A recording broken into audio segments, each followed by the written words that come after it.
humanitarian laws designed to make this world possible, effective, and as safe as can be expected. But this is not the case today in Gaza. Nowhere is safe, no one is safe. We are hearing world leaders emphasize the importance of access, calls for deconfliction, protection of civilians, speedy investigations, and lessons learned, upholding of humanitarian law, and so on. This discourse creates the false impression that the humanitarian system in Gaza is being prioritized. It is not. Words belie the inaction. Aid organizations need you to hear this. Stop pretending that protection of civilians is prioritized here. We are overwhelmed with impediments. Human life is not being prioritized, not the lives of civilians, of children, and certainly not the lives of humanitarians. An investigation is not enough. We need action, we need change, and we need it now. Give humanitarians safe access and a ceasefire, and we can save lives. We know how to stabilize children dying from malnutrition. We know how to treat diarrheal disease. These fatal threats to young children, we address them all over the world, and we have done so for a century. It is not rocket science, actually. It is delicate, but it is straightforward. We know how to do it. We share our coordinates with COGAT and the Israeli military. We do this for every single movement, for every single one of our locations and distribution centers. And we don't get on the road if we do not have confirmation that they have been received and that our movement is deconflicted. What is so unsettling about the deaths of our colleagues from World Central Kitchen last week is that they did everything they were supposed to do, and they were still killed. What do we need from this Council? And it is not new news. We call on this Council to pass a permanent ceasefire resolution, including robust measures to ensure compliance by parties to the conflict to enforce a ceasefire and resolutions already passed. Member States must stop fueling this crisis with weapons they're selling to the parties of the conflict. And while the opening of Erez yesterday is welcome and long overdue, all crossing points must be opened. We need to flood Gaza with food, water, and aid to prevent further tragedy. We need unfettered humanitarian access in all of Gaza. More aid must be allowed to come in. Commercial trade must resume because markets need to function again. And we must have a plan to finance and rebuild critical infrastructure such as hospitals, schools, water systems, and homes. I know resolutions passed in this room do not immediately lead to change behavior on the ground. I saw that very vividly myself last week. In Gaza, last week, bombings in Rafah seemed to intensify the evening after Resolution 2728 passed. Ceasefires or peace only happen when men with guns want it or when it seems the better option for them. But what happens in this room does matter for accountability, for setting standards we expect everyone to abide by. Therefore, we also call upon the Secretary General to list all parties to the conflict as perpetrators of grave violations against children in the upcoming annual report on children and armed conflict. We are facing a crisis of accountability and impunity, and it must be addressed to break the cycle of violence and prevent further violence in the future. What I saw and heard in Gaza last week was dehumanizing, not only for the people in Gaza. It is dehumanizing for all of us if we stand by and let it happen. The world, the people in this room have the tools to address it. You merely lack the political will to use them. On behalf of all the children in Gaza, I urge you to act. Thank you. I thank you for your very important and impactful briefing. I now give the floor to those council members who wish to make statements. I pass the floor to the representative of Algeria. Thank you, Madam President. I thank Mr. Ramesh Rajasingham and Mrs. Janti Soeripto for their briefing. We greatly admire and appreciate your work for those in need. We express our sincere condolences to all families of aid workers who have been killed by the Israeli occupying power in Gaza. Today, we are gathered once again as the aggression against the innocent Palestinian civilian reach for its 6-month mark in 2 days. 6 months. 6 months of barbarity and collective punishment.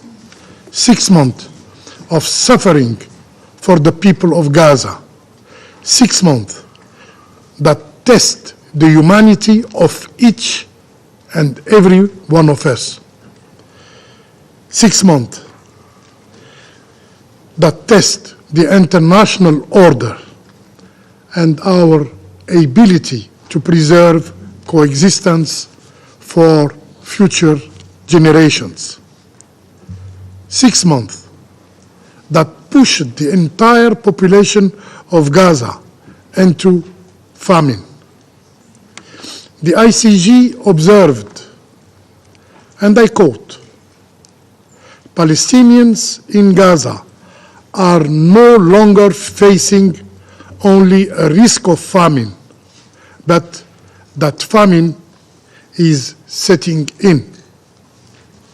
To address this situation, the ICG issued 2 orders to alleviate the suffering of the Palestinian people. However, the Israeli occupying power did not comply.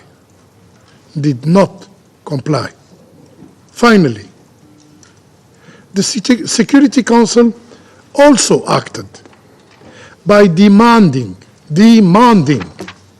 an immediate ceasefire through its Resolution 2728.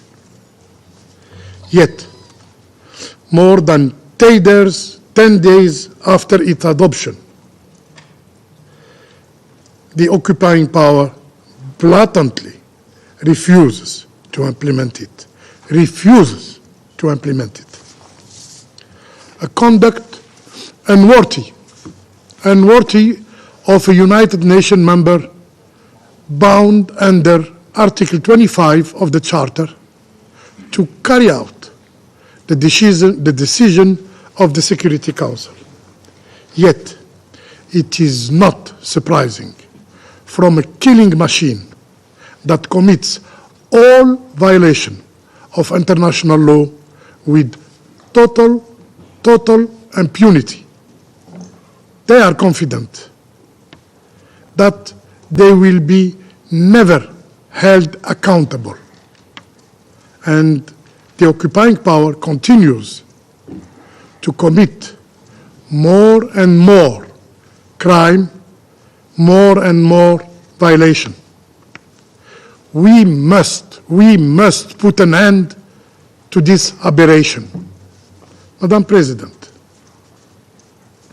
the crime perpetrated against World Central Kitchen personnel is not surprising and is no exception.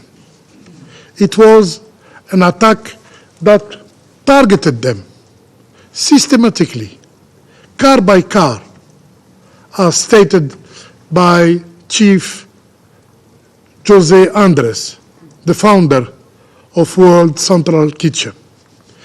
It is just a new chapter in the book of crimes committed. The victims are not Palestinian. Their savage killing is evenly commendable.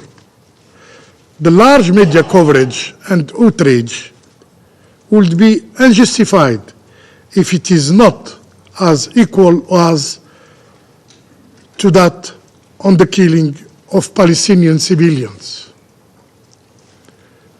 Should we forget that the Israeli occupying power has killed more than 33,000 Palestinians, of whom over 70% were children and women, innocent children and women, since October the 7th.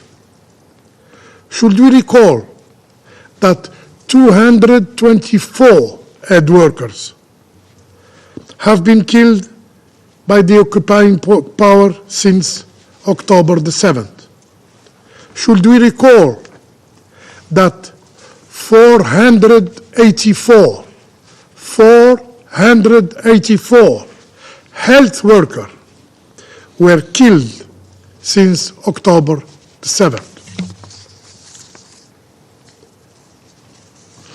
The occupying powers' reaction to this horrible incident is shameful. Why do these 7 people deserve apologies from the highest occupying authorities and not the thousands of innocent Palestinians massacred during these last 6 months? We have heard no apologies from those who proclaim to be peace lovers. They prove with their actions Palestinians are not as human beings as others. They are human animals, they said. For us, all lives matter. Palestinian lives matter. All lives matter. And to those who believe in the investigation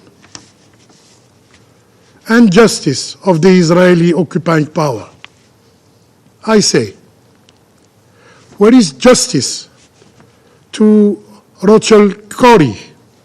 Where is justice for James Miller? And where is justice for Tom Hundal, to name a few? These peace activists were killed years ago, and no justice have been delivered to them. The killing of humanitarian workers in Gaza is only a continuation of the doctrine of oppression and occupation practices in Palestine. Kill Palestinians and their sympathizers. You have carte blanche. And once again, the verdict will be that these were regrettable incidents. And the victim endangered themselves by knowingly entering a war zone, even within the confliction. Madam President, since the start of the aggression, the UN agencies, NGOs, humanitarian actors, and member states have said that the confliction mechanism in Gaza is not working. Simply is not working. Not for lack of coordination, but rather a deliberate act to spread fear among Palestinians and those who want to help them. We have said it, and we repeat it again today. Humanitarian actors cannot be asked to serve at the peril of their lives. There must be assured of the condition that allow them to reach those in need. And only an immediate ceasefire can create those conditions. Otherwise, the Palestinian population risks being left to fend for itself, and the worst will be inevitable. Thousands of death from starvation, as predicted by various reports. A situation that will further deteriorate with the decision to freeze the world central kitchen operations and the maritime corridor from Cyprus. A decision taken while the Israeli occupying power persists in its campaign and attempt to block and to dismantle UNRWA, the backbone of the UN humanitarian operation in Gaza. The international community, the Security Council, cannot remain inert as life drains from Gaza. In the name of humanity, we must act, and we must act now. I thank you. I thank the representative of Algeria and pass the floor to the representative of Guyana. Madam President, thank you for convening this meeting. Allow me to also express appreciation to our briefers, Mr. Rajasingham and Ms. Sarepto, for the insight they provided on the worsening crisis in the occupied Palestinian territories, particularly as it relates to the food security situation and the threatening conditions under which humanitarian workers are operating. Madam President, colleagues, 2 weeks ago, this Council met and demanded an immediate ceasefire in Gaza for the month of Ramadan, and envisaged that this ceasefire would pave the way for a permanent end to the fighting. It was also envisaged that this ceasefire would create the conditions for facilitating the expansion of humanitarian assistance into Gaza. Regrettably, Resolution 2728 is being completely disregarded while the humanitarian situation worsens. In the days since 25th of March, the Al-Shifa hospital was completely destroyed, and the world witnessed a most brutal and daring attack on a convoy of the World Central Kitchen, resulting in the death of 7 team members. Guyana commiserates with the families of all those who lost their lives in these tragic circumstances. We have time and again highlighted the fact that deconfliction and notification mechanisms are not functioning, resulting in serious compromises to the safety and security of humanitarian workers in the Gaza Strip. Consequently, more than 200 aid workers have been killed in the occupied Palestinian territory since October 2023. These indiscriminate killings of humanitarian personnel are an egregious illegality which must be investigated, and the perpetrators must be held accountable. A pattern has emerged in this conflict of indiscriminate attacks on humanitarian workers and agencies, including UN agencies. Palestinian civilians ultimately bear the brunt of these actions. When humanitarian agencies decide to restrict or suspend their operations owing to the dangerous conditions in the Gaza Strip, the number of civilians they can assist decreases. The humanitarian situation thus worsens. The strategy of collective punishment that is being inflicted on the Palestinian people has incorporated starvation as a method of warfare, evidenced by, inter alia, savage attacks on those attempting to meet the needs of starving Palestinians. Palestinians themselves have been fatally attacked while seeking sustenance. We are familiar with the results of this strategy: man-made malnutrition, man-made famine, disease, and death. We recall the latest IPC report which projected famine in the northern governorates of Gaza between mid-March and end of May. Guyana believes that famine is already present in Gaza, taking note, for example, of the assessment by UNICEF in March that 1 in 3 children under 2 years of age is acutely malnourished in the north, and reports by UNICEF that several children, including babies, have died from malnutrition. Those children who manage to survive will likely face serious challenges into adulthood, affecting their quality of life and productivity, and therefore their capacity to contribute to the development of their homeland. One can only conclude then that there is method to this madness that has been unleashed on Palestinians in Gaza, and it threatens the very survival of the nation. International humanitarian law prohibits the use of starvation as a weapon of warfare. By extension, those who seek to provide humanitarian relief to starving civilians in armed conflict should be protected and not targeted. Guyana condemns in the strongest terms all attacks on humanitarian workers and UN personnel operating in the Gaza Strip, and calls on Israel to uphold its obligations under international law.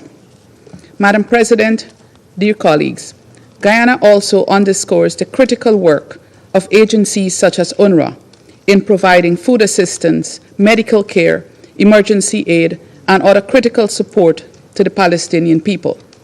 We call on the Israeli authorities to reverse their decision and allow UNRWA to deliver life-saving services to the people in the north of Gaza. We stress the need to ensure adequate funding for UNRWA and call on member states to scale up their contributions to the agency as a direct investment in the humanitarian response in Gaza. We also stress the importance of additional routes into Gaza, particularly land routes. We acknowledge the announcement by Israel to temporarily open the Erez crossing and to allow the use of the Ashdod port. We hope that these would not be rendered almost useless by burdensome verification processes. In closing, Guyana calls for the upholding of international law, including international humanitarian law and international human rights law. Accountability is a critical element of international law, and we urge this Council to ensure that the occupying power does not continue its flagrant violations of international law. I thank you. I thank the representative of Guyana and pass the floor to the representative of Slovenia. Thank you very much, Madam President, and I also want to thank the briefers, Mr. Rajasingham and Ms. Suripto. Colleagues, there are 15 of us around this table in the Security Council, 15 of us with responsibility to protect civilians in Gaza. Were we meeting in the north of Gaza today, all 15 of us would be skipping meals in the past months. 10 of us would go entire days and nights without eating. Half of us would be in desperate need of humanitarian aid. And finally, at least 5 of us would be parents to severely, acutely malnourished children, life-threatening and with lifelong consequences. We are not meeting in Gaza, but listening to Ms. Suripto, maybe we should have met in Gaza. We are meeting at the UN Security Council, where we know very well that looming famine in the north of Gaza and the risk of famine across the rest of the Gaza Strip can be prevented. Conflict-induced and man-made famine means the absolute failure of the international community and gross violation of the international humanitarian law. Starvation is used as a weapon of war. Waiting for a famine declaration will not change anything on the ground, unfortunately. But we know what will: an immediate ceasefire. Full, safe, secure, and unhindered humanitarian access, in particular through land, to provide safe, nutritious, and sufficient food, water, and medicines will. The restoration of health, water, and sanitation services and energy provision will. The adequate shelters for civilians will. Madam President, for the aid to reach people in need, we need humanitarian workers, the most brave and empathetic souls that humanity can produce.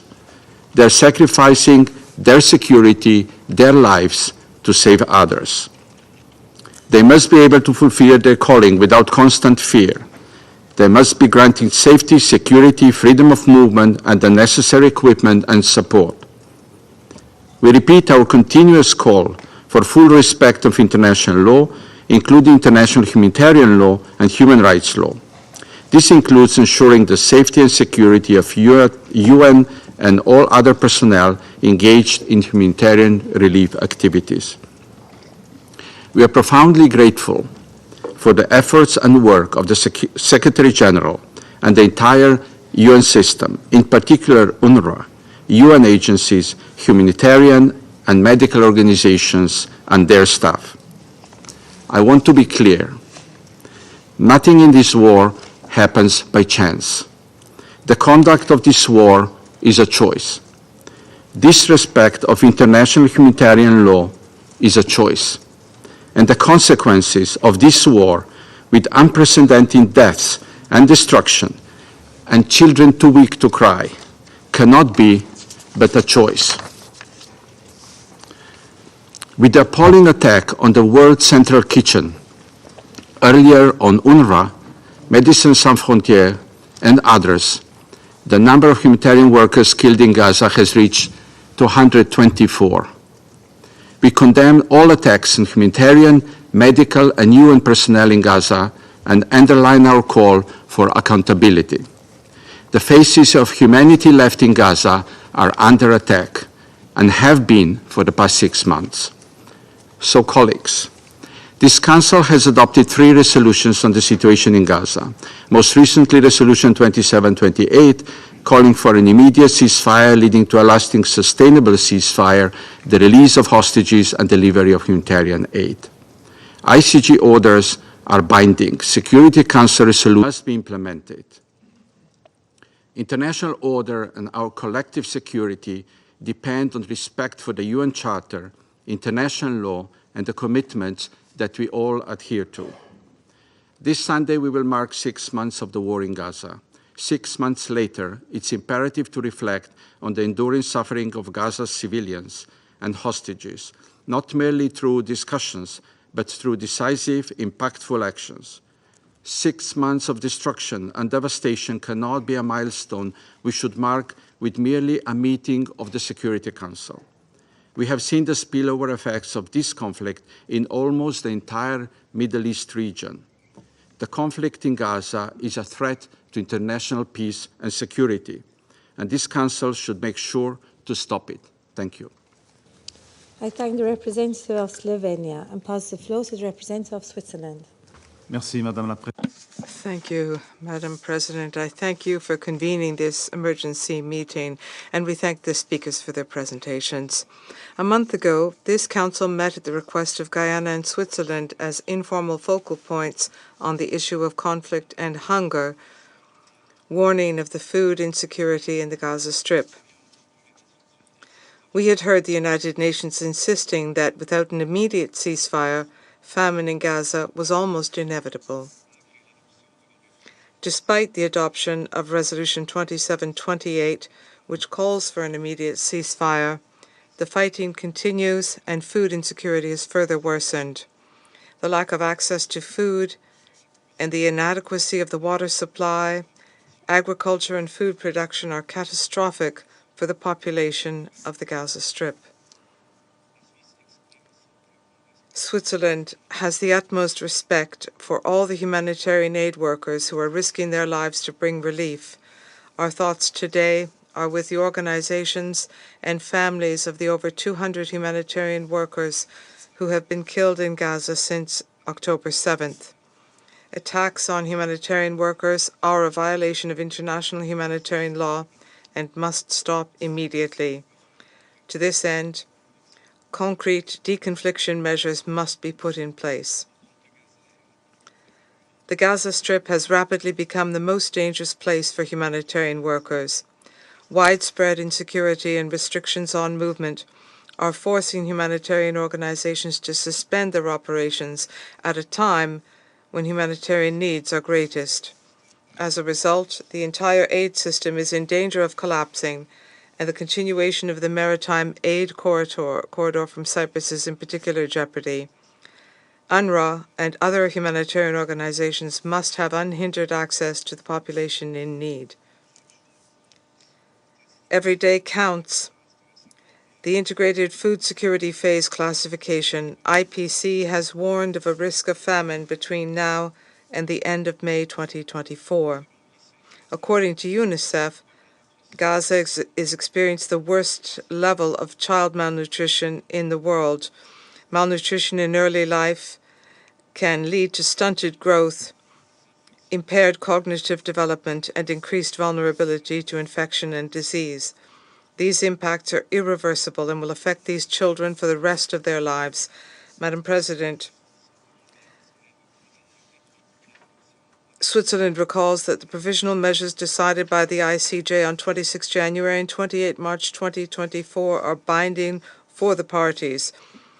On 28 March 2024, the ICJ asked Israel to work closely with the UN to ensure the unrestricted and large-scale provision by all interested parties of urgently needed basic services and humanitarian aid. We therefore expect Israel to comply, and once again, we call on the parties to comply strictly with international law, in particular international humanitarian law and human rights law. Switzerland remains very concerned about the impact of the hostilities on the civilian population. A large-scale operation in Rafah must not take place, given the catastrophic humanitarian consequences it would have. In addition, Council Resolutions 2712, 2720, and 2728 must be implemented as a matter of urgency. All hostages still held in Gaza must be released immediately and unconditionally. An immediate ceasefire leading to a lasting and sustainable ceasefire is essential to protect lives and prevent starvation. Without reliable security guarantees, humanitarians cannot fulfill their mandate to save lives and to help people in need. We must return to humanity. An immediate ceasefire is the only way to ensure that no more civilian lives are lost. Thank you. President of Switzerland, and pass the floor to the representative of the United Kingdom. Thank you, President. And I join others in thanking Director Rajasingham and President Saripto for briefing us today. The UK is appalled by the killing of 7 World Central Kitchen aid workers, including 3 of our British nationals, in an Israeli airstrike in Gaza on the 1st of April, bringing the number of humanitarian staff killed so far to over 200. I share our deep and sincere condolences with their families and with all those who have lost loved ones during this war.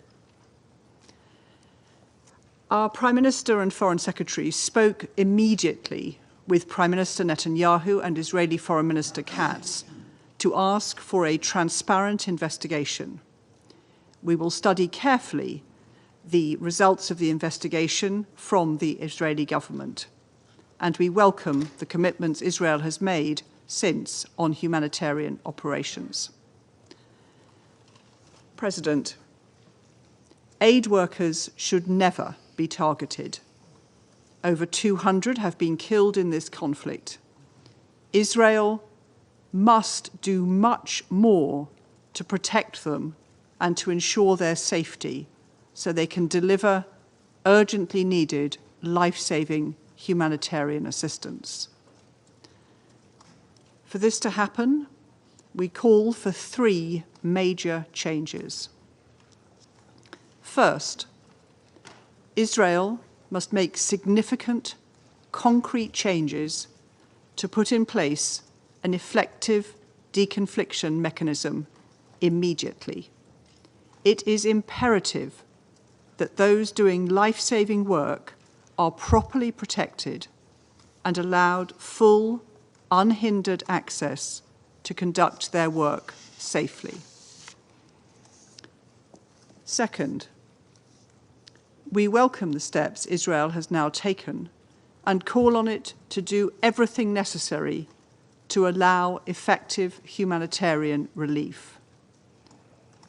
We welcome the assurances that Israel has given to UN agencies and others that it will now open Ashdod port, more land crossings into Gaza, increase quantities and types of aid allowed to enter by land, and improve water supplies. The amount of aid getting in has, until now, been insufficient. Full, unhindered access as well as an enabling operating environment for distribution, is necessary to meet humanitarian needs and avoid famine. And all parties must comply fully with international humanitarian law and work with Under-Secretary-General Karg to scale up assistance and implement Resolution 2720 without delay. Finally, we need to see major and immediate changes in the conduct of Israel's military campaign to protect civilians. I reiterate the UK's call for the immediate implementation of Resolution 2728. This weekend, it will be 6 months since Israel suffered the worst terror attack in its history.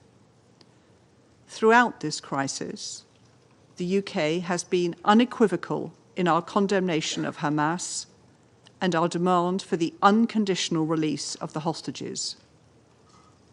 We must see an immediate cessation of hostilities to get aid in and hostages out, leading to progress towards a sustainable ceasefire. I thank you. I thank the representative of the United Kingdom and pass the floor to the representative of the Russian Federation. Madam Chair, we'd like to thank Director of UN OCHA Ramesh Rajasingham.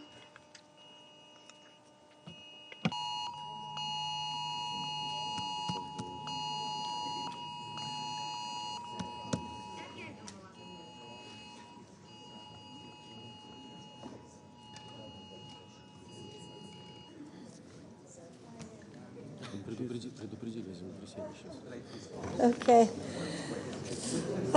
My goodness, what an eventful morning today. One for the memoirs. It's an aftershock of the earthquake. Shall I continue? Yes, please continue. Madam Chair, we'd like to thank the Director from UN OCHA, Ramesh Rajasingham, and Ms. Yanti Sarepto, a civil society representative, for their briefings about the catastrophic humanitarian situation in the Gaza Strip, where, despite UN Security Council Resolution 2728, which demands an immediate ceasefire, the ruthless military operation of the IDF continues. Until the end of the Muslim world's holy month of Ramadan, well, it's ending in just 4 days' time. But judging by the bellicose rhetoric of the leadership of West Jerusalem, no truce, which is directly demanded by Resolution 2728, even for this short stretch of time, is foreseen. As a result, in the last 24 hours alone, in the enclave, 62 people died. The total number of lives claimed in the Gaza Strip is over 33,000 Palestinians. Of them, 13,000 are children. Roughly 12,000, in addition, are assumed killed. Their bodies are buried under the ruins into which practically the entire territory of the enclave has turned into. 70% of buildings have been destroyed. Against this backdrop, the Human Rights Council Special Rapporteur on the human rights situation in the occupied Palestinian territory, Ms. Albanese, concluded that Israel has met the threshold for committing the crime of genocide. At the same time, Ms. Albanese called this a humanitarian camouflage. That is, the Israeli authorities' assertion that international humanitarian law is supposedly being upheld during the military operation in the Gaza Strip, as well as Israel's references to self-defense and the fight against terrorism in this context. Madam President, with each passing day, the humanitarian situation in Gaza continues to deteriorate. Every single day, we get more and more chilling data delivered to us. We'd like to repeat our position. In order to prevent a humanitarian apocalypse and mass hunger in Gaza, what we urgently need is a genuine ceasefire, and for Israel to respect international humanitarian law. That is the only way to avoid further victims in this tragedy. With the military operation in the Strip ongoing, adequate provision of humanitarian, including food assistance, is impossible. Since the escalation in Gaza began, the Security Council has adopted 2 dedicated humanitarian resolutions, which, just like the resolution which calls for a ceasefire, demands a ceasefire 2728, contain provisions about unfettered humanitarian access to those in need and unconditional respect for the obligations established by international humanitarian law to ensure minimal conditions for the work of humanitarian aid agencies. Israel isn't fulfilling those either. We believe that the Council needs to agree on measures which should be adopted vis-à-vis West Jerusalem in response to Israel's flagrant disregard of Security Council decisions and the UN Charter. For example, these measures could include an arms embargo or other types of sanctions. In so doing, the Council should stand in unison. It's unacceptable for some members of the Council to send signals which cast doubt on the need to implement resolutions being adopted by the Council. Madam President, palliative measures won't improve the situation in the Gaza Strip. These palliative measures include humanitarian aid drops and the building of a temporary maritime pier. Aid agencies themselves have concluded that these measures are purely symbolic in nature. They don't help the regular provision of assistance at scale. What's more is, dozens of Palestinians perished and drowned when these measures were implemented. Now is not the time for humanitarian PR, which is being used as a cover for the unwillingness or the inability to take measures to end the bloodshed and ensure the safe and unhindered access for humanitarian assistance. Madam President, the situation is significantly exacerbated by Israel hyping up the crisis surrounding UNRWA, which is a unique body providing comprehensive assistance to 6 million Palestinians in the occupied Palestinian territory and in neighboring Arab states. And yet, Israel hasn't submitted information confirming the allegations it leveled against UNRWA staff. Despite this, Washington took a legislative decision to bar funding to UNRWA. At the same time, a series of Western states, although they did resume their contributions to the organization's budget, they did so on the reservation that these funds shouldn't be used to finance the work of the agency in Gaza. A few words about the information war being waged by Western Jerusalem against UNRWA. As a result of groundless allegations, the veracity of which raises serious doubts, the agency is facing serious reputational and financial difficulties. But that's not the main thing. The main thing is that even the modest assistance that could be provided right now by this UN body isn't actually being provided as a result. To top it all off, Israel has denied humanitarian access to northern Gaza for UNRWA, northern Gaza being the place where the situation is most dire. This obstruction must come to an end. We all understand full well that in the West Bank, in Gaza, and in contiguous Arab states, there is no alternative to UNRWA. Council members shouldn't play along with Israel, which has begun a crusade against UNRWA and did so long before the events of the 7th of October of last year. A few words about the security of humanitarian assistance workers. On Tuesday, as a result of targeted Israeli strikes, 7 staff working for a volunteer organization, World Central Kitchen, lost their lives. These people were escorting food aid, which is something Gazans so direly need. This incident prompted an outcry and outrage in Western capitals, as among the dead were mainly Western nationals. Washington even went so far as to level an unusually sharp criticism at its Middle Eastern ally. On the whole, over the course of the conflict, Israel's missile strikes on humanitarian objects in Gaza, on schools and hospitals have claimed the lives of 224 humanitarian aid workers, not to mention the tens of thousands of Gazans who've lost their lives. Yet again, we'd like to ask a simple question. Will these atrocities be investigated? Will the Council demand this from Israel? Or are our Western colleagues only paying attention to instances where their own nationals die? What does the UN Secretariat's leadership plan to do? It's already lost 179 staff, which were discharging their heroic duty. Why did the UN get to work on Israel's allegations against UNRWA immediately? But when it comes to these flagrant cases where UN staff have perished, as far as we can tell, the investigation of these instances hasn't even begun. Madam President, in essence, what we are seeing in Gaza right now is a blockade, the goal being provoking hunger among the civilian population. It's a clear example of hunger being used as a warfare tactic. We'd like to remind you that such actions are directly prohibited by international humanitarian law, as well as the relevant UN Security Council Resolution 2417. The occupying power's decision to temporarily open the Eretz border crossing was adopted on the eve of this meeting to dial down the aforementioned outrage in Western capitals, but it doesn't change the overall picture. The Security Council's main demand, an immediate ceasefire, is something Israel still hasn't implemented.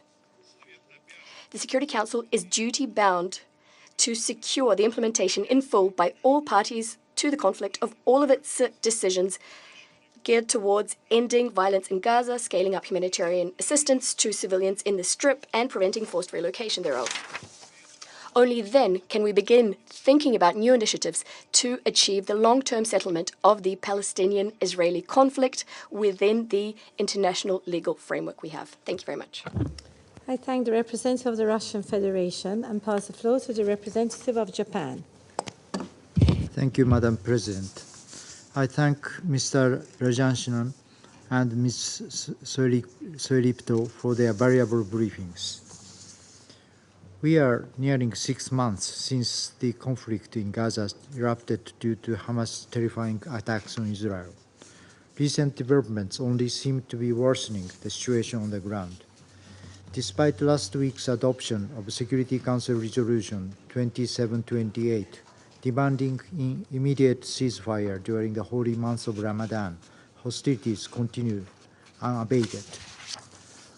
On April 2nd, we witnessed the killing of 7 World Central Kitchen aid workers by multiple Israeli strikes in Gaza, sparkling global outrage.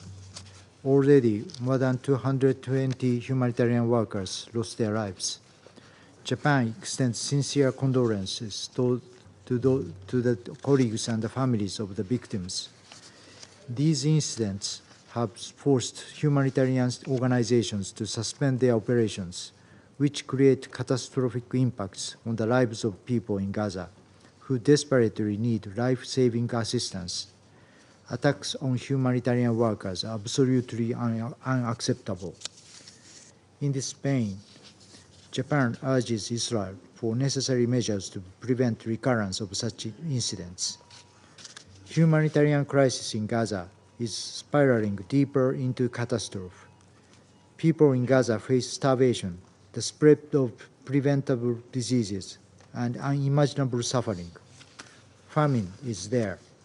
Even though many countries, including Japan, have resumed funding for UNRWA, if attacks on humanitarian workers continue, they cannot carry out their work. This week, we heard from the representative from UNICEF that dozens of children in northern Gaza have reportedly died from malnutrition and dehydration. We must exert all our efforts to getting aid into Gaza through all possible means, including by land, air, and sea. Those in Gaza cannot wait another day. Japan hopes the recent announcement regarding the opening of the Izez crossing will allow more humanitarian aid to reach people in Gaza. For this catastrophic nightmare to end, Japan urges all concerned parties to achieve an immediate ceasefire. The imperative to improve the humanitarian situation without further delay in accordance with the Security Council Resolution 2728. We must save the lives of civilians, including innocent children, by silencing the guns, expediting humanitarian deliveries into Gaza, and working towards the release of hostages. Lastly, we remain strongly supportive of the ongoing diplomatic efforts led by the United States, Egypt, and Qatar to this end. We will continue to play our role in achieving peace and stability in the Middle East. Thank you. I thank the representative of Japan and pass the floor to the representative of China. 主席女士， Madam President, I thank Algeria, Guyana, and Slovenia for the initiative to convene today's meeting, and thank the two briefers for their briefings. It has been 6 months since the conflict in Gaza erupted. More than 33,000 innocent civilians have lost their lives in the fighting, with millions more struggling in despair in the midst of an unprecedented humanitarian catastrophe. The Security Council adopted Resolution 2728 on March the 25th, calling for an immediate ceasefire in Gaza.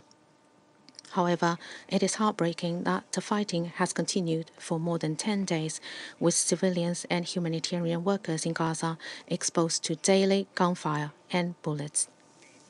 Every day, hundreds of innocent women and children die from bombings, hunger, and disease.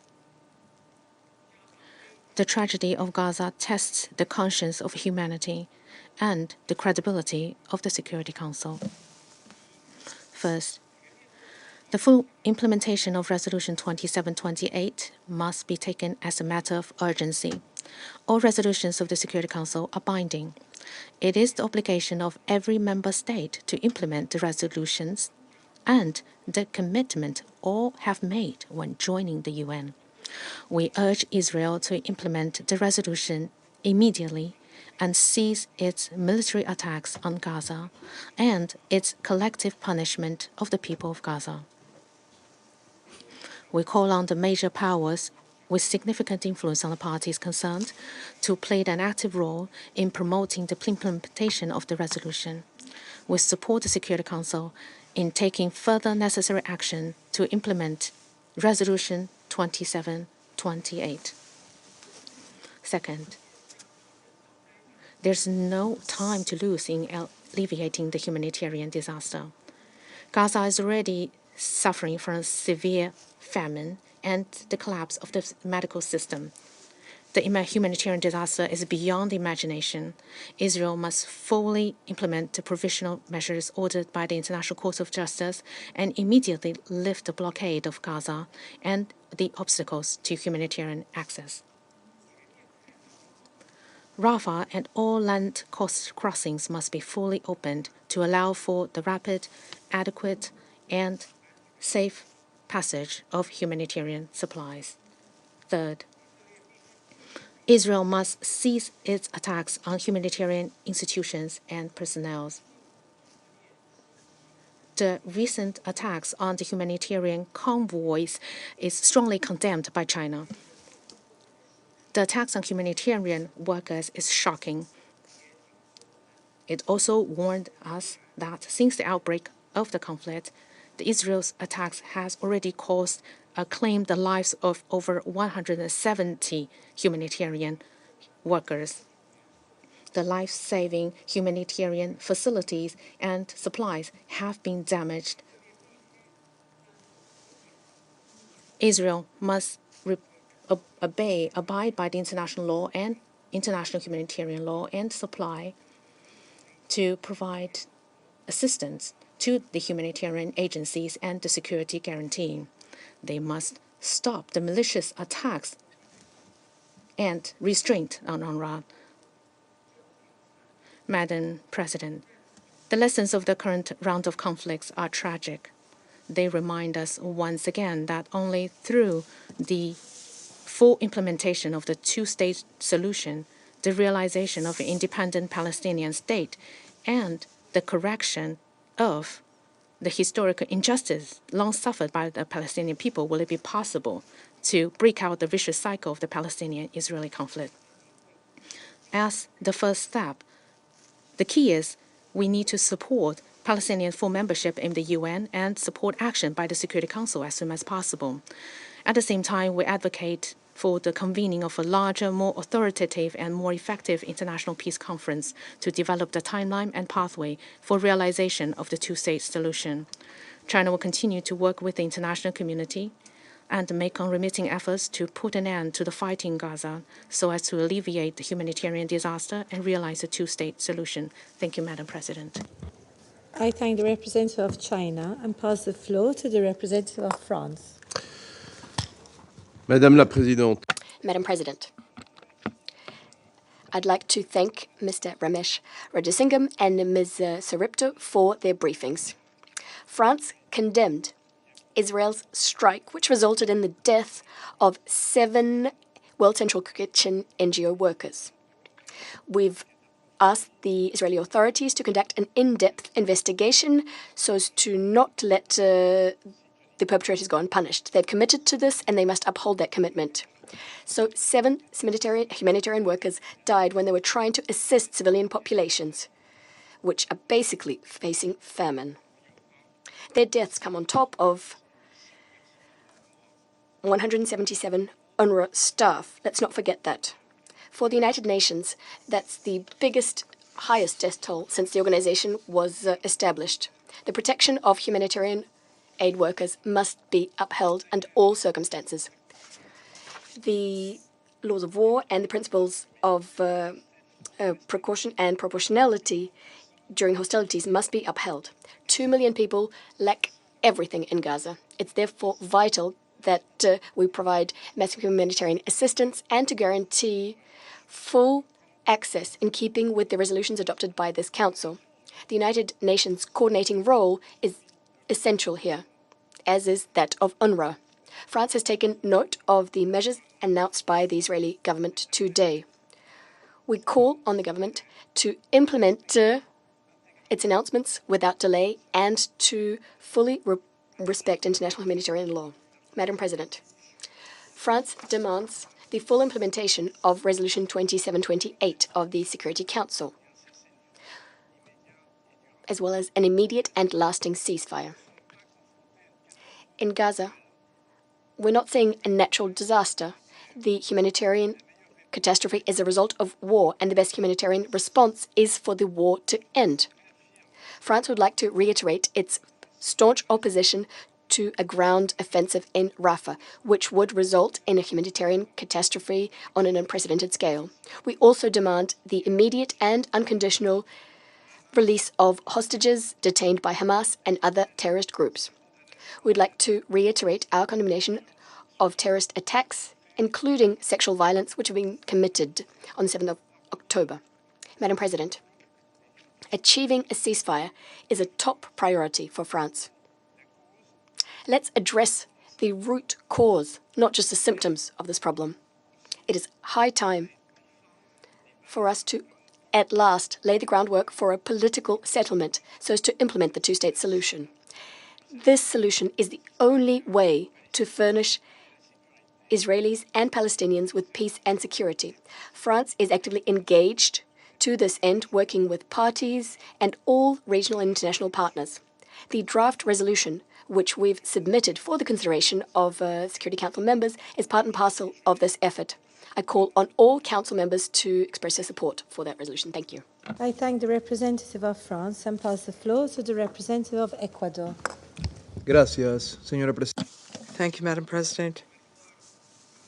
I'd like to begin by thanking this morning's briefers, Mr. Rajasingham and Ms. Saripto, for their timely and grim reports. I reiterate Ecuador's support for the brave and self-sacrificing work of UN staff and agencies in the conflict zone. I also would like to acknowledge and commend the heroic work of the humanitarian staff who, since the condemnable terrorist acts carried out by Hamas last October, are risking their lives to provide food and to save lives in increasingly difficult conditions. I pay particular tribute to the humanitarian staff who've lost their lives in this conflict, in particular the 7 World Central Kitchen staff killed this week, and we extend our condolences to their countries of origin and their families. This morning, the Secretary General explicitly referred to this matter. Madam President, humanitarian staff must not be the target of attacks ever, under any circumstances, under any pretext. There is no justification whatsoever for this to happen. These types of acts must be investigated and those responsible must be held to account. The principles the compliance with the principles of international humanitarian law are not voluntary and do not require reciprocity. The suspension of humanitarian activities due to a lack of minimal protection and security standards has worsened the already very serious food crisis. We must reverse this situation. To that end, the work of UNRWA is vitally important and requires support, and we call on those in a position to do so to make a financial contribution to their operations. Their continued work is a factor of stability throughout the region.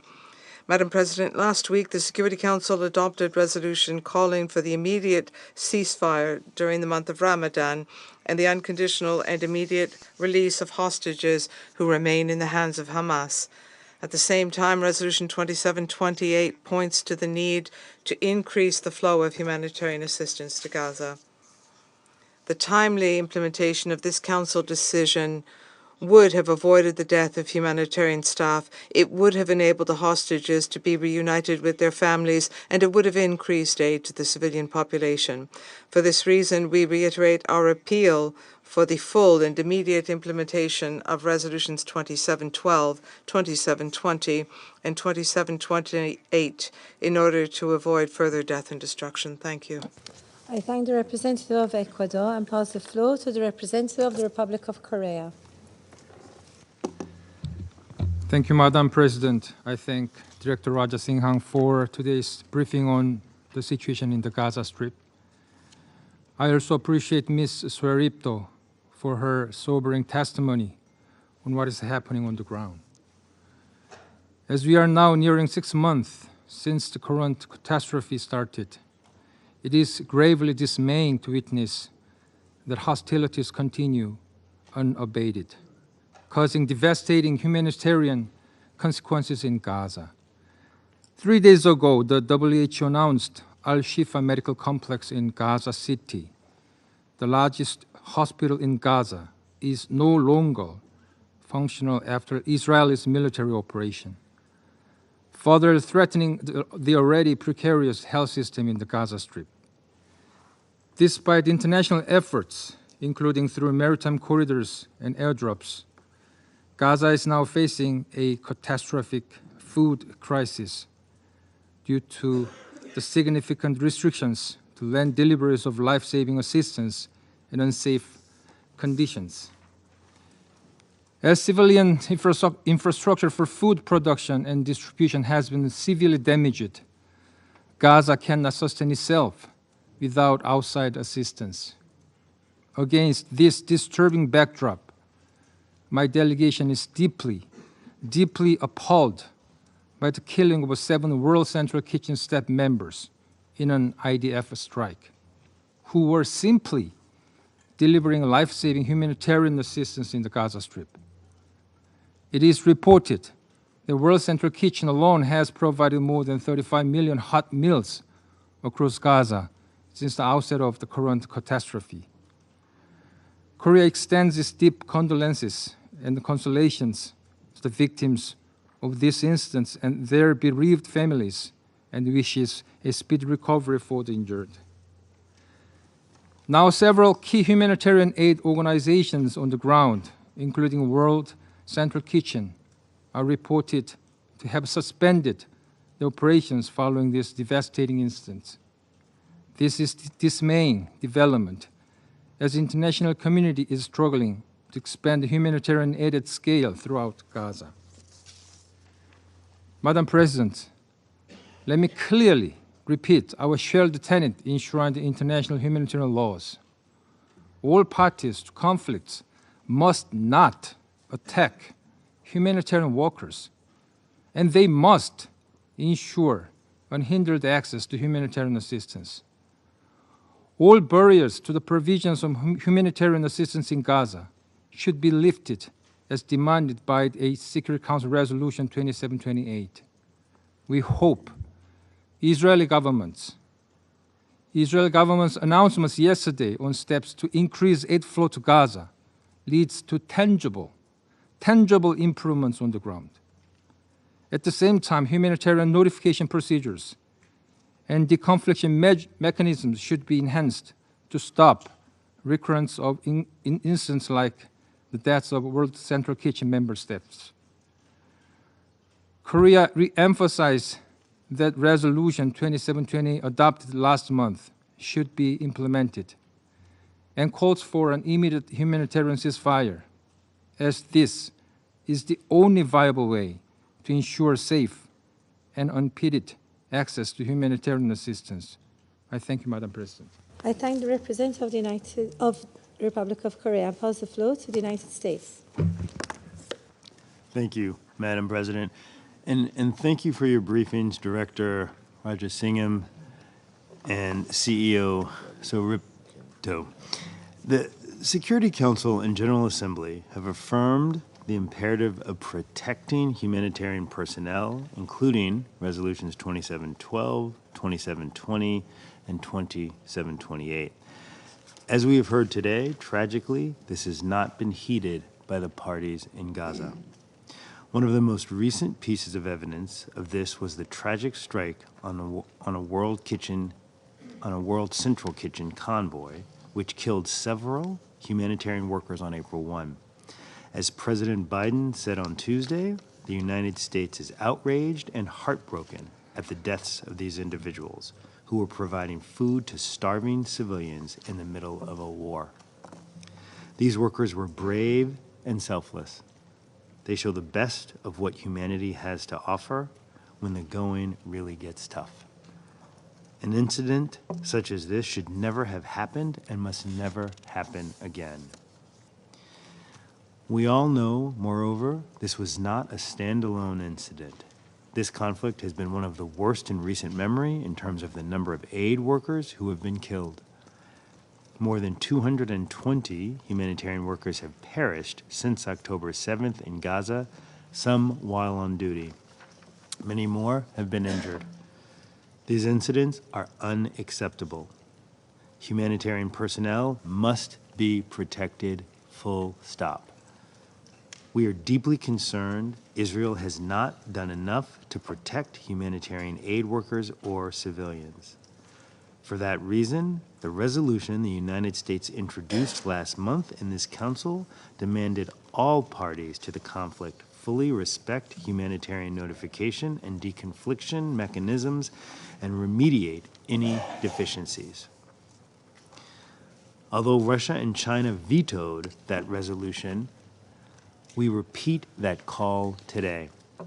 As President Biden conveyed to Israeli Prime Minister Netanyahu on April 4th, Israel must announce and implement a series of specific, concrete, and measurable steps to address civilian harm, humanitarian suffering, and the safety of aid workers. U.S. policy with respect to Gaza will be determined by Israel's immediate action on these steps. Given the serious allegations regarding UNRWA personnel tied to Hamas, we fully support the ongoing investigations into the organization and look forward to the independent review conducted by former French Foreign Minister Colonna. At the same time, however, we note UNRWA's indispensable role in distributing humanitarian assistance in Gaza, especially given a looming famine. Onerous restrictions on UNRWA's work are unacceptable, especially given grave concerns about looming famine. Of course, even as we press Israel to do much more to protect humanitarian workers and facilitate the life-saving work of the UN, including UNRWA, we must not ignore how Hamas's actions have put humanitarian personnel at risk. Tunneling under and storing weapons in hospitals is a violation of the laws of war, and we condemn it. We also continue to do all we can to help deliver humanitarian assistance to Palestinian civilians in Gaza through all available means. But these actions are not enough to meet the needs of the Palestinian civilians in Gaza. Humanitarian assistance is desperately needed now, and it must be facilitated to mitigate the impact of an impending famine. Gaza's entire population knows acute levels of food insecurity. Gaza's entire population is in need of humanitarian assistance. That is why we continue to underscore an immediate ceasefire is essential to stabilize and improve the humanitarian situation and protect innocent lives. And we have urged Prime Minister Netanyahu to empower his negotiators to conclude a deal without delay to bring the hostages home. We urge Hamas as well to accept the deal on the table. We continue to support these negotiations and will continue to work to protect humanitarian staff and facilitate increased provision of humanitarian assistance into and throughout Gaza. And with that, I thank you, Madam President. I thank the representative of the United States and pass the floor to the representative of Sierra Leone. Madam President, thank you for convening this meeting at the request of Algeria, joined by Guyana and Slovenia, to receive an update on the risk of famine and attacks against humanitarian workers in the occupied Palestinian territory, in particular the Gaza Strip. I thank Director Rajasingham and I thank Ms. Janti Sorepto for their important information and sobering briefing. A couple of days ago, in this chamber, we had a briefing during which we were presented with the devastating impact of the Gaza conflict on children. The report from Global Nutrition Cluster, referenced during that briefing, indicates that approximately 15% of children under 2 years of age in northern Gaza are acutely malnourished, and that the region is facing imminent famine. Several other open briefings have been held on the region since the start of the year. And in all of these meetings, we have been briefed about the unremitting Israeli bombardment of Gaza that has decimated almost all public and private infrastructure and has halted socio-economic activity in Gaza. Markets, private enterprises, and financial institutions, the bedrock of economic activity, are non-functioning in Gaza. Infrastructure for essential services like water, sanitation, energy, and health have been decimated. The global community is aware of the result of the 2-week military operation in the Al-Shifa hospital, which has left most of the hospital structure in ruins. The numbers regarding civilian casualties and internally displaced persons, with women and children being the most affected, are profound and must not be normalized. Despite the volatility in the region and the dangers they face, humanitarian workers have remained resolute in assisting civilians to access food and life-saving aid needed for their daily survival. We recall resolutions 2712, 2720, and 2728, which demand parties to the conflict to comply with their obligations under international law, to protect civilians, and the need to allow for full, safe, and unimpeded humanitarian access to all parts in the Gaza Strip. These resolutions of the Security Council are binding, and we are deeply concerned about the glaring non-compliance by the parties. We are also deeply concerned that civilians and humanitarian personnel are still being victims of strikes, often leading to their demise. The United Nations Resident Coordinator and Humanitarian Coordinator for the occupied Palestinian territory has recently reported that at that stage in the conflict, at least 196 humanitarian personnel have been killed in the occupied Palestinian territory. The update from Director Rajasingham puts the tragic total at 226 humanitarian workers killed, 179 of which are UN personnel. Hundreds of humanitarian workers have paid the ultimate price, from the honorary Palestinian humanitarian workers to the World Central Kitchen workers.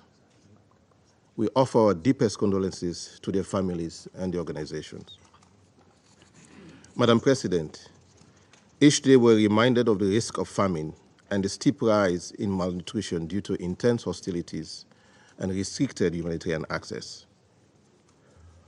OCHA has reported that at least 576,000 people in Gaza are one step away from famine and are facing catastrophic levels of deprivation and starvation. To minimize the impact of the dire humanitarian situation amidst these projections of food insecurity and famine, malnutrition and disease, my delegation would like to emphasize the following. Firstly, Sierra Leone condemns all attacks against civilians and humanitarian personnel. They must stop, and effective deconfliction measures to deliver humanitarian aid implemented. Secondly, we continue to strongly urge the parties to the conflict to respect the resolution of this Council by implementing Resolution 2712, 2720, and 2728.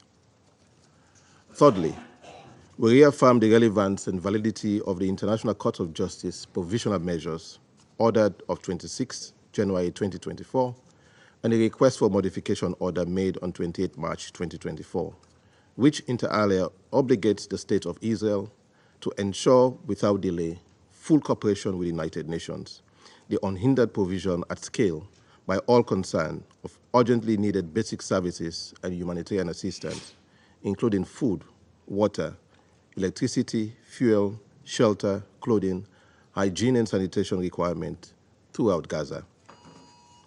Fourthly, Sierra Leone emphasizes the importance and imperative for accountability for the grave violations of international law by all responsible parties.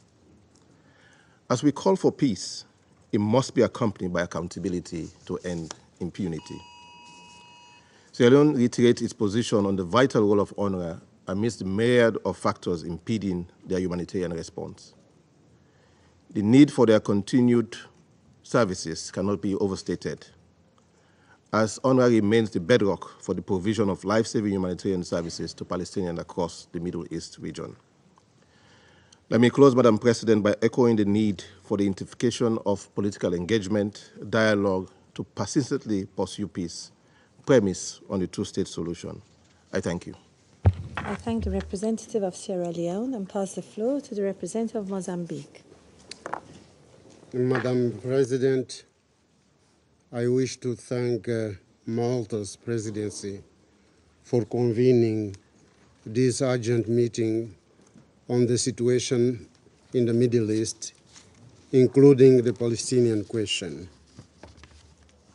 Our gratitude goes to Mr. Ramesh Rajasingham, Director of Coordination at OCHA, and Ms. Janti Sueripto, President and Chief Executive Officer of Save the Children US. Madam President, about 11 days ago, this Council overwhelmingly adopted Resolution 2728, tabled by the 10 elected members of this important organ. The purpose and object of that resolution was clear and unambiguous. A, to achieve an immediate and lasting ceasefire. B, to obtain the release of hostages. And C, to allow for the flow of humanitarian aid in larger quantities that could address the humanitarian tragedy presently unfolding in Gaza. We, members of the Security Council, adopted Resolution 2728 because of our unanimous stand that the death of children, women, and men in Gaza is unacceptable, and it defies our conscience, our humanity, and the principles and purposes enshrined in the United Nations Charter. The adoption of that resolution was a clear testament that no member of this Council could find it justified or justifiable the relentless military operation in Gaza, a military operation that is causing untold suffering of the Palestinian people. This is a critical situation that demands the immediate attention and concerted efforts of on our part in order to protect the people in Gaza. Madam President, of great concern to all of us is the fact that the ongoing military action appears to respect no laws of war, no rules of warfare, no boundaries of morality. The large number, more than 200 so far, of tragic deaths of humanitarian workers bears testimony to that assertion. The recent death of the World Central Kitchen workers in Gaza illustrates the dimension of the tragedy. The loss of these dedicated humanitarian workers is highly deplorable. These and other humanitarian workers who perished in Gaza were people solely devoted to providing essential aid to those in need. Their deaths constitutes a flagrant violation of the relevant provisions of international humanitarian law and of human rights law. We deeply regret the attack of Al-Shifa Hospital, which is in violation of the Fourth Geneva Convention, which underscores the critical importance of safeguarding civilian health units and maternity wards during armed conflicts. Madam President, we welcome the recent additional International Court of Justice order on the Gaza question. It mandates that Israel must take specific measures to address the crippling shortages of essential supplies in the war-ravaged Gaza Strip. This underscores the urgency of addressing the humanitarian crisis and ensuring that aid reaches those in need. In this regard, we urge Israel to address the humanitarian crisis in Gaza by implementing measures to improve the situation. These measures include opening more land crossings to facilitate the entry of essential supplies such as food, water, and fuel into the war-affected Gaza. We urge member states to fully cooperate with the United Nations Relief and Works Agency, UNRWA. The agency plays a vital role in providing humanitarian aid to the population in Palestine. UNRWA's assistance is essential to the well-being of civilians in that region. Madam President, as we labor for the implementation of Security Council Resolution 2728 and other resolutions of this organ, we should continue fighting for a peaceful and stable future in the Middle East that hinges on a vision of a two-state solution, Israel and Palestine living side by side as independent and sovereign states and coexisting as good neighbors as prescribed by the Charter of the United Nations. I thank you. I thank the representative of Mozambique. I will now make a statement in my national capacity. I begin by thanking the briefers for their statements. We are deeply shocked by Israel's killing of 7 aid workers from World Central Kitchen in Gaza on 1st April. This brings the total number of humanitarians killed in this latest round of conflict in Gaza to more than 220, with 179 of these UN personnel. A number increasing day by day. We express our sincere condolences to the loved ones of all those UN and humanitarian personnel killed in Gaza. Malta calls for a thorough, independent, and urgent investigation into this completely unacceptable event and all previous ones.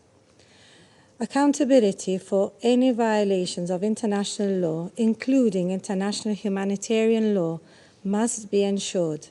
Perpetrators must be held accountable. The latest attack once again underlines the urgent need for an immediate and permanent ceasefire. We note that the movement of the humanitarian staff from World Central Kitchen was carried out in coordination with Israeli authorities, who were notified through the UN's humanitarian notification system. All procedures were followed, and yet this attack still happened. We stress once again that these systems are in place to ensure that these exact incidents do not take place. We recall the international humanitarian law obligations of all parties to protect humanitarian workers. Strikes on humanitarian workers are unacceptable, especially when these are providing much-needed humanitarian assistance to civilians in need. It is clear that more must be done to ensure full compliance with these obligations. On this occasion, I emphasize once again our firm conviction that UNRWA is a stabilizing force in Gaza and in the region, and there is no replacement to the services it provides. Member States must make sure that UNRWA can implement its operations in line with its mandate and that relief workers are protected. We call upon Member States to continue to contribute to the agency and ensure that it has the necessary resources to operate. We continue to observe obstacles being imposed by Israel, preventing the safe, rapid, and unhindered facilitation of humanitarian assistance into and within Gaza. Since the outbreak of this conflict, Israel has obstructed a meaningful humanitarian aid scale-up in Gaza by placing onerous, arbitrary, bureaucratic, and administrative impediments on aid delivery. Tent poles, chemotherapy drugs, and basic commodities are being blocked from entering Gaza. Furthermore, it continues to block food from reaching Gazans who are in desperate need. According to the latest data, the entire population of the Gaza Strip is facing crisis levels of hunger. Around 500,000 people are on the verge of man-made and conflict-induced famine. More needs to be done. We cannot simply wait for a retrospective famine classification before acting to prevent it. Within this context, we deeply regret that the World Central Kitchen has now been forced to suspend its operations and to return large consignments of undelivered food due to the fear of further attacks. Malta underlines that Resolution 2417 clearly states that the use of starvation as a weapon of war may constitute a war crime.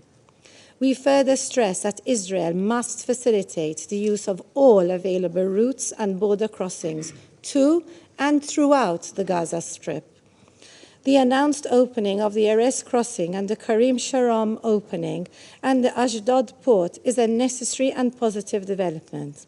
The full and rapid implementation of these measures is fundamental. We are also deeply shocked by images of the aftermath of the Israeli military siege on Al-Shifa Hospital. Any systematic targeting of civilians using hospitals and medical facilities or their improper use by the parties is in direct contravention of international humanitarian law and Resolution 2286. This resolution, as well as all other Security Council resolutions, must be respected and implemented. Finally, Malta reiterates its firm position that de-escalation and dialogue are the only ways to allow the necessary space to relaunch negotiations for a just, comprehensive, and peaceful resolution of this conflict based on the two-state solution along the pre-1967 borders. I thank you. I now resume my function as President of the Council. The representative of the Russian Federation has asked for the floor to make a further statement. I give them the floor. Madam President, just a few minutes ago, we bore witness to a cynical attempt and an inexcusable attempt at manipulation on the part of our U.S. colleagues. In his statement, the U.S. representative stressed the fact that the call to protect humanitarian aid workers was contained in a U.S. draft resolution that was vetoed by Russia and China. Having said that, he cunningly kept quiet about the fact that UN Security Council Resolution 2728 contains a similar demand by referring to the requirement to implement Resolution 2720 on this very issue. He also kept quiet about the fact that the draft resolution be vetoed, and rightly so. That draft resolution didn't contain a requirement or even a call for a ceasefire. Having said that, the U.S. representative de facto gave the green light to the Israeli Operation Rafah. Colleagues, we believe that such low standards is something that has no place in the diplomacy of the Security Council. Instead of these dirty tricks, our colleagues from the U.S. would be better placed to focus on exerting pressure on Israel and also to end arms supplies to Israel, which are being used to kill Palestinians in the occupied Palestinian territory. Thank you. I thank the representative of the Russian Federation for their statement. I now give the floor to the permanent observer of the Observer State of Palestine.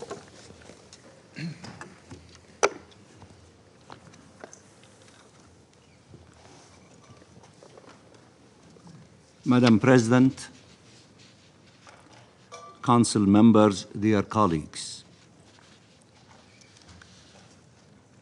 we want to express our appreciation to Algeria, Guyana, and Slovenia for convening this important meeting today.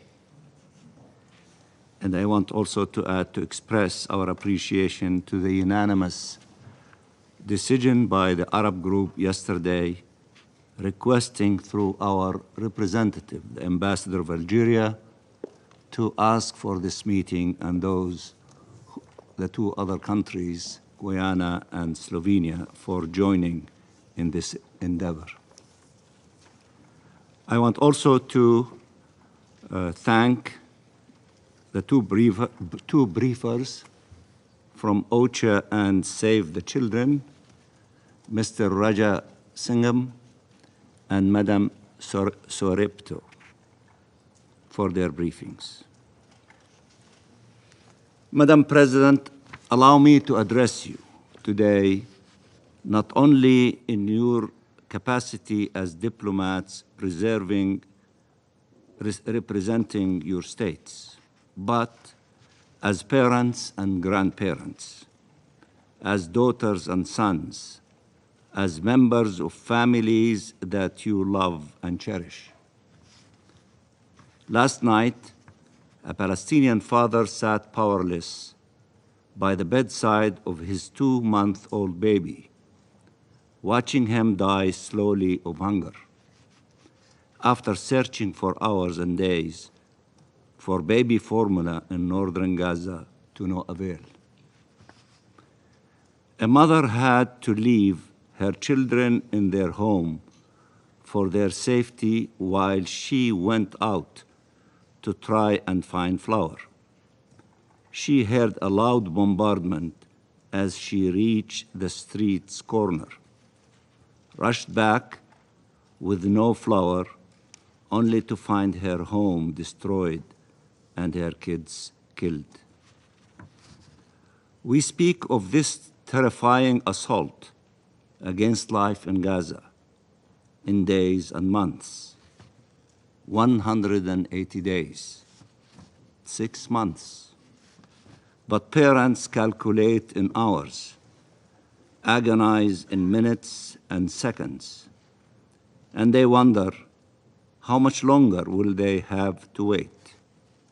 How much longer can they preserve shreds of life before them too? They are torn apart. To how many children will they have to bid an eternal farewell? Or how many children will they leave behind if they are to perish? Israel has destroyed the homes, killed entire families, displaced the entire population, demolished the hospitals, and made